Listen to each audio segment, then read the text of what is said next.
Bienvenue à une nouvelle vidéo de Sur la Trotte.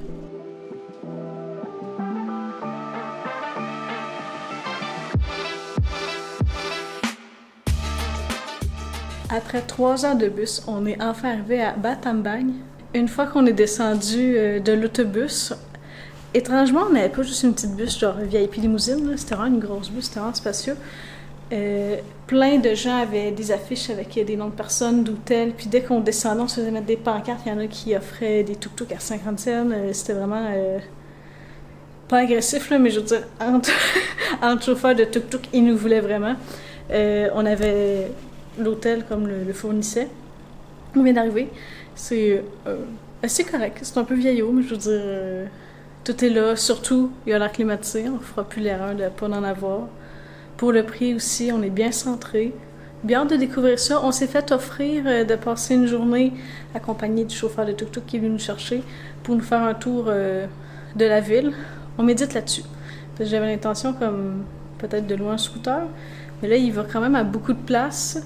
Puis on se fait traîner, on va se le dire. Là, ça n'implique personne qui doit conduire, surtout dans la ville, à méditer. Finalement, nous avons contacté Mr. Phi, le conducteur de tuk-tuk, pour passer la journée avec. Nous avons fait plusieurs arrêts où il nous parlait de l'histoire de son pays. Après avoir visité une maison traditionnelle khmer, nous avons fait une promenade en train de bambou, une attraction unique.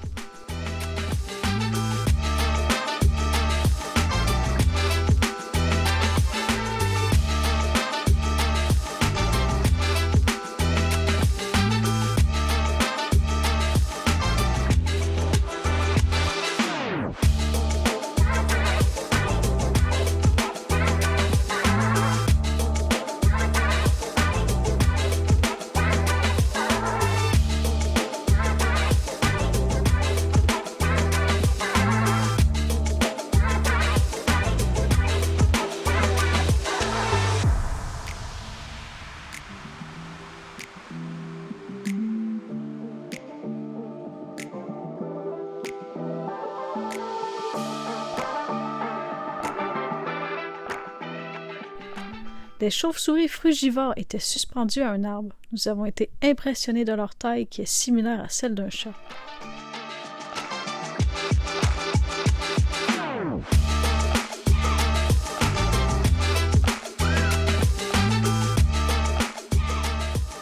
Au moment où la journée a été le plus chaud, nous avons relaxé dans des hamacs et discuté.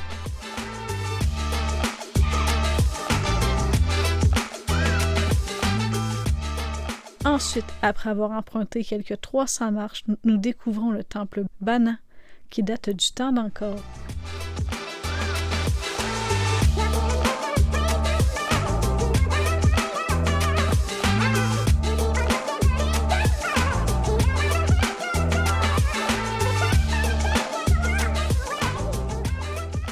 C'était vraiment plaisant de découvrir et goûter à plusieurs aliments le long de la journée. Nous avons entre autres arrêté à un champ de lotus où nous avons goûté à son fruit.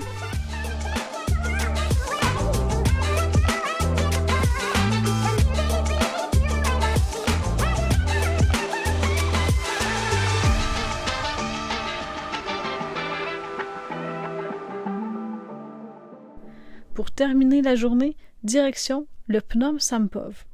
Un temple est au sommet d'une montagne, lieu parfait pour observer le coucher de soleil.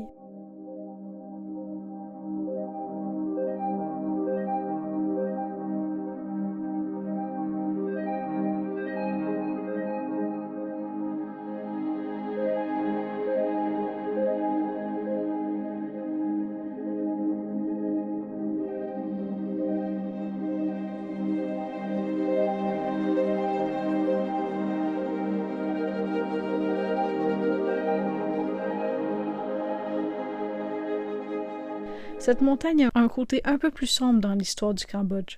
Ce fut un des endroits où plusieurs civils furent exécutés durant les années où les Khmers rouges étaient au pouvoir.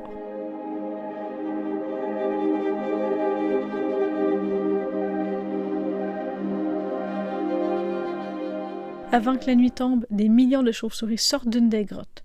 Elles quittent pour chasser des insectes. C'est un spectacle fascinant.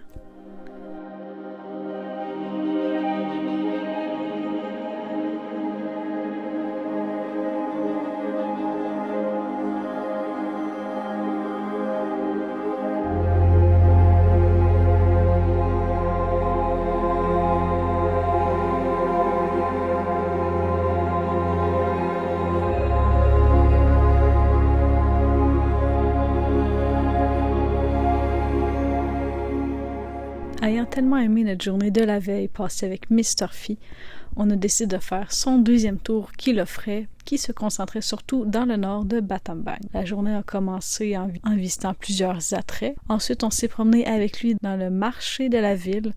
On a pu lui poser plein de questions à propos de plein d'éléments qu'on connaissait pas.